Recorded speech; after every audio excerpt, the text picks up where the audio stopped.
Three Madonnas, one revolution, and a secret that changed art forever. In this single room of the Uffizi gallery, we will uncover how a 700-year-old painting broke every rule and sparked the Renaissance. But here's the twist. Most people can spot why. Can you? The answer will surprise you. By the end of this video, you will see why this painting didn't just change art, it changed how we see the world. Imagine living in a world with no books, no photos, no Instagram. Gutenberg's printing press?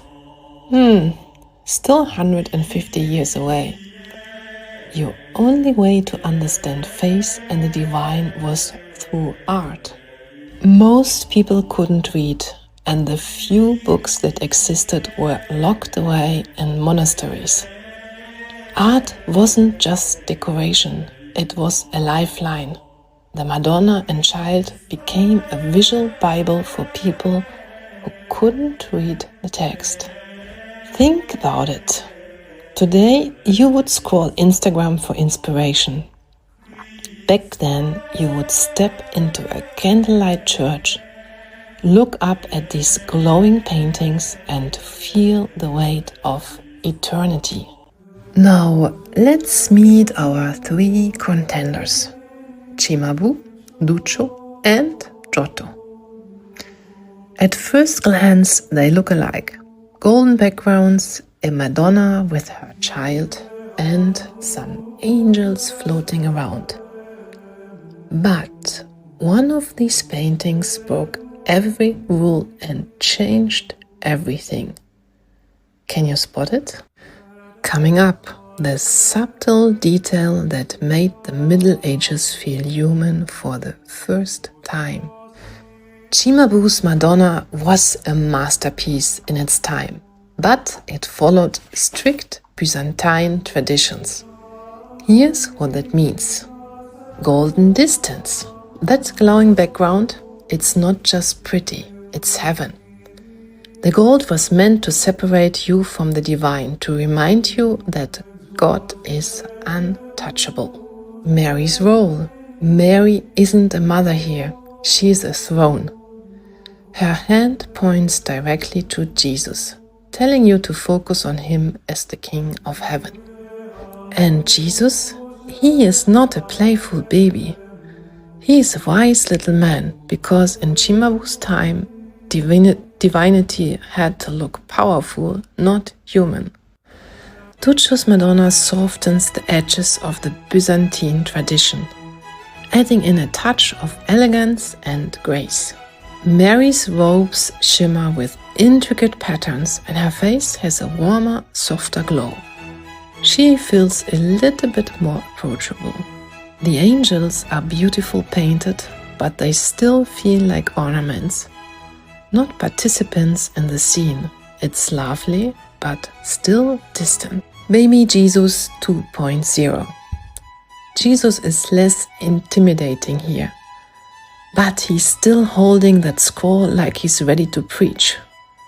Humanity is creeping in, but it's not fully realized yet. Giotto's Madonna di ogni Santi, the game changer. And now Giotto.